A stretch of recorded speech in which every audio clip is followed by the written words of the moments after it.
বিসমিল্লাহির রহমানির রহিম।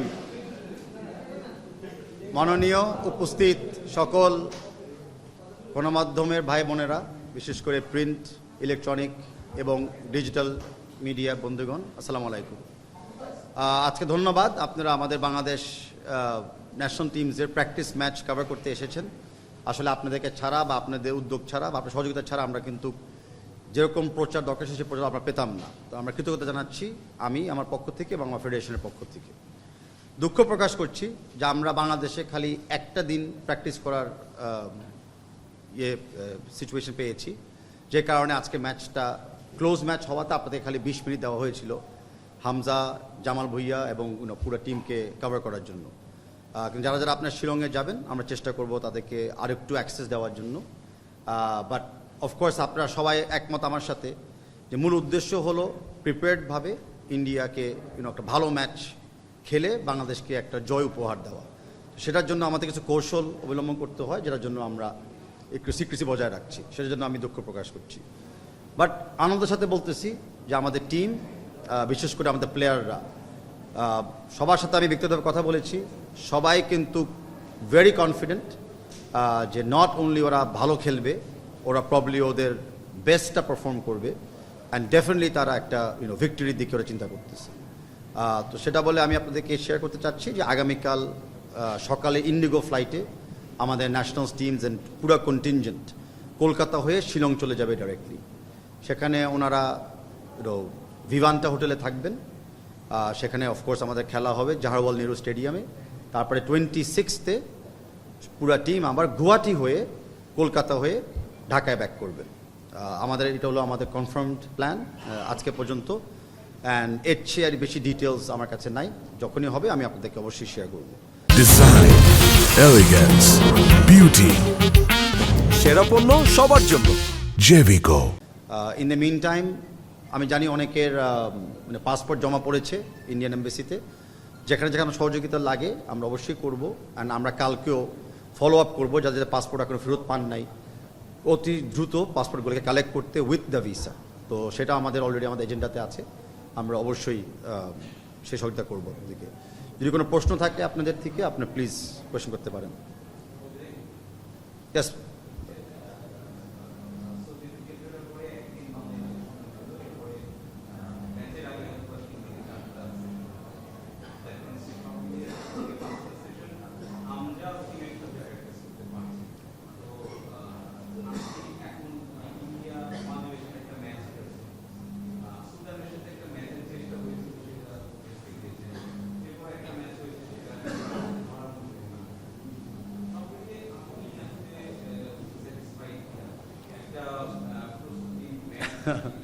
দেখেন, দ্য ওয়ার্ড স্যাটিসফাইড তো খুব ভেগ। তো অফকোর্স আমরা সবসময় চাই আর একটু বেশি করার জন্য। তো ওইভাবে চিন্তা করলে তো স্যাটিসফ্যাকশনের কোনো জায়গায় এখানে আসে না। তবে আমরা কি বলবো, আমরা বিশ্বাস করি যে আমরা যতটুকু পরিশ্রম এবং অনুশীলন করতে পেরেছি আপাতত এটা এনাফ। কারণ শিলংয়ের যে হাইট এবং তৈফের যে হাইট, এই দুইটা এলিভেশনের আমরা প্র্যাকটিসটা পেয়েছি, যেটা আমাদের জন্য খুব ইম্পর্টেন্ট ছিল। দ্বিতীয় হলো সাউদিতে যে ধরনের ইকুইপমেন্ট এবং প্র্যাকটিস করার আমরা ফেসিলিটিস পেয়েছি, এটা আমাদের জন্য মোর দেন হোয়াট উই এক্সপেক্টেড। অতীতেও টিম 2বার গিয়েছিলেন সাউদিতে, অতীতে তুলনা করলে এবারের প্র্যাকটিস সেশনটার ফেসিলিটি কিন্তু একদম টপ ক্লাস ছিল। তো সেই জায়গাতে আমরা স্যাটিসফাইড। আমরা জানি যে আমাদের অধিকাংশ প্লেয়াররা চলমান লিগে খেলছিল, অ্যান্ড হামজা চৌধুরী তো definitely one of the highest লিগসে খেলে আসছে। তো খেলা নিয়ে আমাদের কোনো চিন্তা নেই। এখন হলো আগামী 5 দিনে যেই ট্যাকটিক্যাল ডিসিশন কোচ নেয়, সেই ট্যাকটিক্যাল ডিসিশনে আমাদের টিমটা জেল করতে পারলেই বাকিটা আমি শিওর ওরা খেলাতে দেখাবে।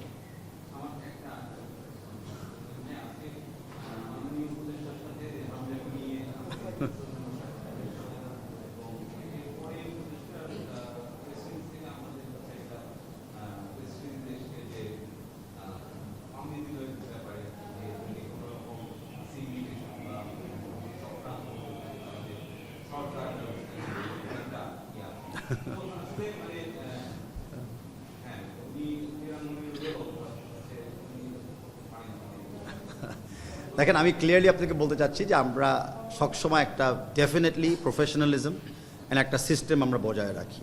তার ভিতরে ডেফিনেটলি কিছু উইকনেস থাকতেই পারে, যেটা আমরা সবসময় ওপেন টু রেকটিফিকেশন। আমাদের বর্তমানে স্কোয়াডে ছিল 30 জন, তার ভিতরে 29 জন কিন্তু সাউদিতে গিয়েছিলেন। আমরা 29 জনের স্কোয়াড থেকে কার্টেল করে 22 স্কোয়াডে আমরা নেমে এসেছিলাম। তার ভিতরে এবারের জন্য আমাদের একজন প্লেয়ার ফাহমিদুল চান্স পায়নি, বাট ও একটা প্রমিসিং প্লেয়ার, ও ডেফিনেটলি তার এইজও আছে দলকে দেওয়ার মতো। আর আমাদের অনেকগুলি খেলা আছে এই বছরে, ইনক্লুডিং সাফ।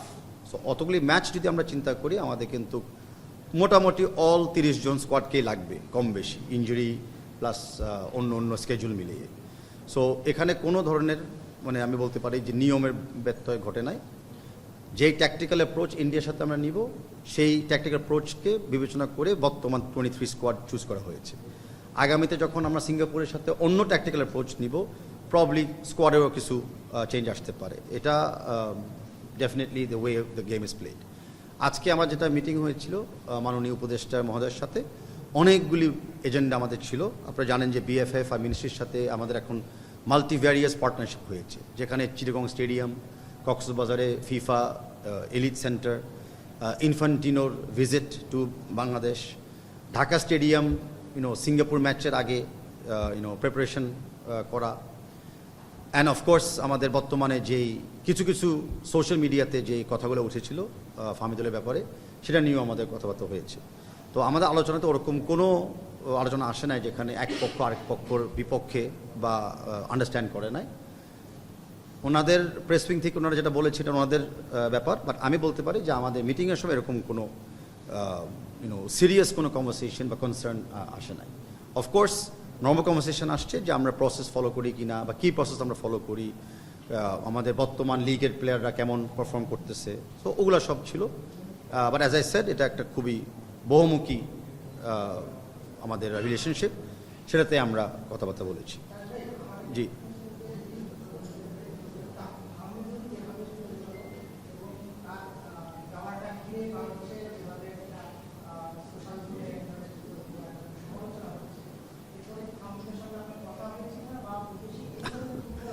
দেখেন আমার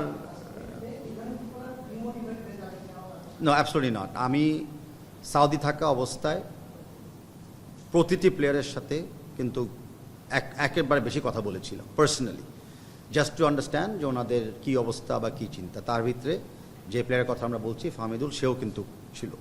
তো সাউদি থেকে যাওয়ার সময় আমার সাথে কথা হয়েছে, আমাদের একটা মিউচুয়াল আন্ডারস্ট্যান্ডিং ছিল যে সিন্স স্কোয়াডে নাই, তো বাংলাদেশে এসে আবার ব্যাক করা, বিশেষ করে সেখানে ইটালিতে এখনও খেলা চলছে, সেটা তো কোনো মানে হয় না। সো বেটার আমরা শর্টকাট করি জিনিসটাকে। আর প্লাস বাংলাদেশে মাত্র একদিন ছিল, এমন না যে আমরা আরেকটু ইন্টারাক্টিভ কোনো কাজ করতে পারতাম। অ্যান্ড আমরা আগামী ম্যাচ উইচ ইজ জুন, সেদিকে আমরা এখন প্রস্তুতি নিব, অফকোর্স ইন্ডিয়া ম্যাচের পর থেকে। দের ইজ নো ডিমোটিভেশন, আমি নাম উল্লেখ করছি না, বা আপনারা সবাই জানেন আমাদের বর্তমান স্কোয়াডেও কিন্তু 2 জন প্লেয়ার আছে যারা তাদের প্রথমবার যখন বাংলাদেশে আসে খেলার জন্য, তারা কিন্তু চান্স পায় নাই, কিন্তু পরে এক সময় অফকোর্স চান্স পেয়েছে বা স্কোয়াডে অন্তর্ভুক্ত হয়েছে। সেটার অনেক কারণ থাকতে পারে, সেটা রিজনস থাকতে পারে, আপনারা ভালো মতো জানেন, কিছু লজিক্যাল কিছু ইললজিক্যাল, বাট খেলাটা তো এভাবেই হয়। But end of the day আমাদের লক্ষ্যমাত্রা হলো সবচেয়ে শক্তিশালী টিম 25 তারিখে ফিল্ড করা ইন্ডিয়ার বিপক্ষে, অ্যান্ড আমরা সেটাই করতে যাচ্ছি।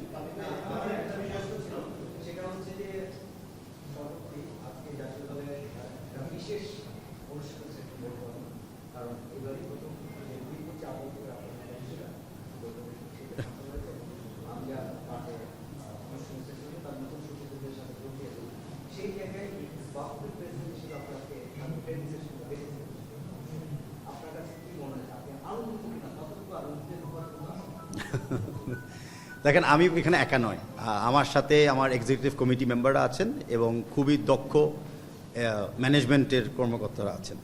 তো এটা সবার চেষ্টা, মানে এটা সবার চেষ্টা, দিন রাত পরিশ্রম করে সবাই কিন্তু মানে ট্রেনিং তো একটা বিগ পার্ট, ট্রেনিংয়ের পিছনে যে administrative issues, flights, Jarjis, equipment, এই কোঅর্ডিনেশনটা করা, 2 দেশ থেকে ট্রেনিংয়ের জন্য অ্যাটলিস্ট প্লেয়ার আসা, প্লেয়ার যাওয়া। তো আমি ভেরি কনফিডেন্ট যে শ্রম এবং যে মেধা আমরা ডেডিকেটেডভাবে দিয়েছি, আর যেই ধরনের রিসেপশন এবং রিসেপটিভনেস আমরা মিডিয়া ভাই বোন থেকে আমরা পেয়েছি, যে আমরা ডেফিনেটলি প্রস্তুত আগামী ম্যাচ খেলার জন্য। আর প্র্যাকটিস ম্যাচ যেটা, তো আমি আপনাদের মতো অল্প সময়ের জন্য ওয়ার্ম আপটা দেখেছি, তো আমি কোনো কমেন্ট করতে পারছি না, যেটা ব্যাপারে আমি এখনও মানে ডাইরেক্টলি আমি ডিটেলস দেখি নেই। ভাইয়া উনি জি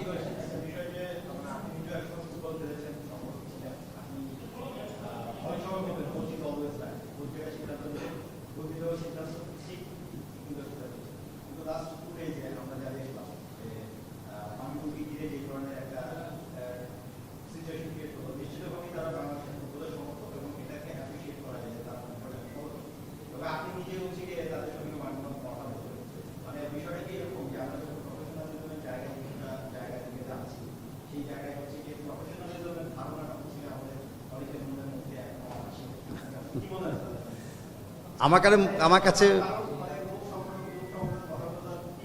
না, আমার কাছে মনে হচ্ছে যেটা আপনাদের আই গেস একটা আশা ছিল অনেকদিন ধরে, যে ফুটবল মহলে একটা উল্লাস জয়াস হাহাকারি সৃষ্টি করা, আমার মনে হচ্ছে আমরা সেদিকে কিন্তু এগিয়ে যাচ্ছি। ফুটবল একটা বৃহৎ বড় জায়গা। আমি যেটা আজকে কিছু সাথে বলেছিলাম এর আগে, আমি হলাম ওই বৃহৎ বড় জায়গা বর্তমান গার্জিয়ান। তো আমার কাছে সবাই সেম। আমার দায়িত্ব সবার চিন্তা চেতনাকে আমলে নিয়ে সিদ্ধান্ত দেওয়া, আর আমার দায়িত্ব হলো বা আমার কমিটমেন্ট হলো সবার ইমোশনটাকেও আন্ডারস্ট্যান্ড করা। তো আমি বলবো না কেউ এখানে রাইট, আমি বলবো কেউ এখানে রং। আমি বলবো যে আমরা সবাই একসাথে যাত্রা এগিয়ে যাচ্ছি। অ্যাজ লং এজ আমার উদ্দেশ্য থাকে যে টিমের ভালো দেখতে চাই, কিছু কাউন্টার থটস থাকতেই পারে, বাট আমরা সেটাকে পজিটিভলি অ্যাকসেপ্ট করতেছি।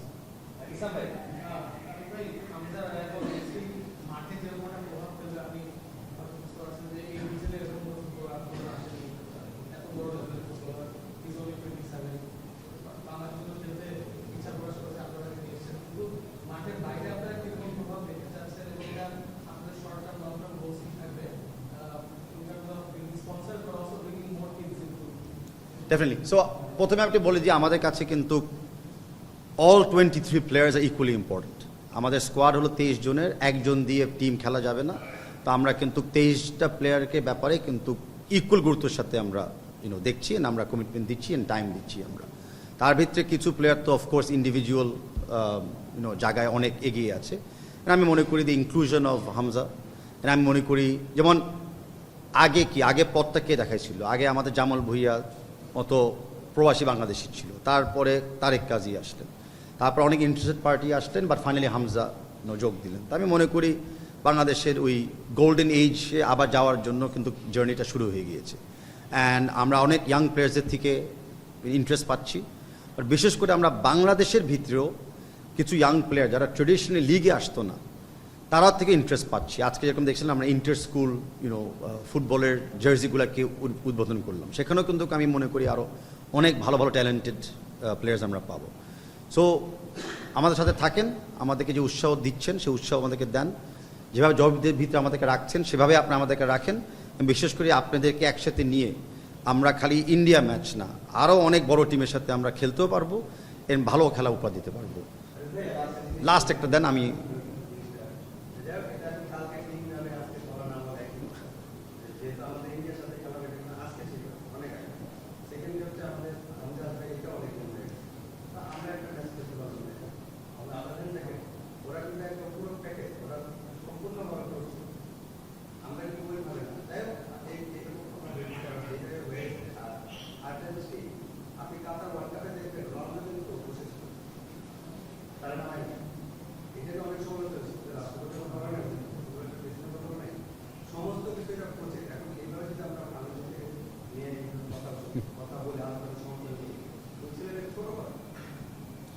বললাম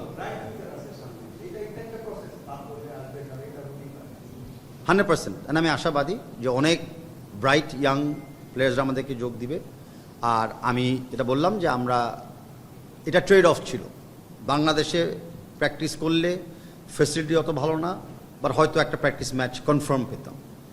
সাউদিতে এক্সট্রিমলি গুড ফেসিলিটিস ছিল, যেটা আমি মনে করি ওভারকাম করে কোনো একটা মানে কাইন্ড অফ ছোটোখাটো টিমের সাথে খেলাচ্ছে। জাস্ট আনফর্চুনেট যে সুদান টিমের যে প্র্যাকটিস ম্যাচটা কনফার্ম ছিল সেটা ওই দিন সকালেই ওনাদের একটা ইন্টারনাল কারণে হয় নাই। বাট আমরা মনে করি যে ওই ম্যাচে অনেক ইনজোর্ড হতে পারতো। So one never knows. আমরা যে দূর আসছি সেটার উপরে ভরসা রেখে আমরা 25 তারিখের দিকে তাকিয়ে থাকি। এটা হলো আমার আপনাদের প্রতি রিকোয়েস্ট। এই যে আপনি বলছেন সবাই মিলে একসঙ্গে ব্যাপারটা সামনে এগিয়ে নিয়ে যাওয়া ফুটবলের ব্যাপারটা, এই জায়গাতে আমরা বাইরে দেখি যে কিছু কিছু জায়গা আসলে কন্ট্রোভার্সি ফ্রি। তো আমি ফুটবলটা আমার উপরে বুঝছি, আরেকজনের উপরে বুঝছে, কোচরা একরকম বুঝছেন, সমর্থকরা একরকম বুঝছেন।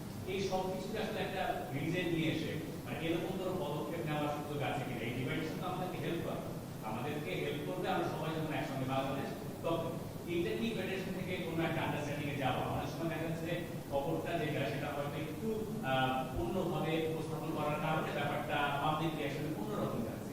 এই জায়গাটা একটু স্বচ্ছতার সুযোগ আছে 100%। আমরা কমিউনিকেশনের বিকল্প কিছু নাই। তো আমরা আমাদের কমিউনিকেশন ওপেন করতে যাচ্ছি প্রতিনিয়ত। আপনাদের সাথে কমিউনিকেশন আরেকটু গভীর করতে যাচ্ছি এবং আপনাদের মাধ্যমে ফ্যানদের সাথে আমরা কমিউনিকেশনটাকে আরেকটু চলমান রাখতে চাচ্ছি। আমরা আমাদের সমস্ত তথ্য চিন্তা সবসময় শেয়ার করতে চাচ্ছি। অ্যান্ড যখনই কোনো জায়গায় আমরা মনে করি আমরা ভুল করেছি বা আমাদের ভুল ধরিয়ে দিয়েছেন, আমরা ভেরি রেডি ওই সময় রিয়াকশনারি এবং রাইট মেজার্স নেওয়ার জন্য। এখানে কোনো আমাদের ইমোশনাল বা কোনো ইগো এখানে কাজ করছে না। আমরা জাস্ট অনলি মানে এটা বলা আমার হয়তো ঠিক না, but it's not excuse, but আমরা মাত্র 4 মাস হচ্ছে আসছি। অ্যান্ড আমাদের প্রায়োরিটি ছিল বাংলাদেশকে বুঝাই দেওয়া যে আর্থিক স্বচ্ছতায় আমরা আগে প্রায়োরিটি দিয়েছিলাম। তো আপনারা দেখেছেন কিছুদিন আগে ফিফা আমাদেরকে কিন্তু রেকগনাইজ করেছে যে আমাদের ফাইন্যান্সিয়াল স্ট্রেংথ এখন transparent, honest and going forward আমরা আরেকটু বেশি ফাইন্যান্সিয়াল অবদান পাবো। এখন এই ফাইন্যান্সিয়াল যোগানটা দেওয়ার পরে কিন্তু কি বাকি ইনভেস্টমেন্টগুলি করা যায়, প্লেয়ার, ফ্যাসিলিটিস, অন্য কিছু। কারণ এটা তো আমরা জানি যে আমাদের সবচেয়ে বড় বরাদ্দ ফিফা থেকেই আসে। আর ফ্যানদের প্রতি আমি মনে করি যে যত কিছুই বলুক, আমি এখনও বিশ্বাস করি যে প্রত্যেকটা ফ্যান বাংলাদেশে ভালোই চায়।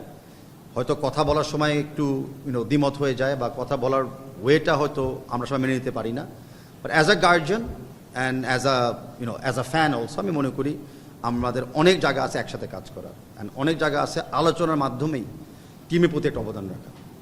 তো আজকে আমি শেষ করতে চাই। থ্যাংক ইউ সবাইকে। Thank you Sadman for arranging this.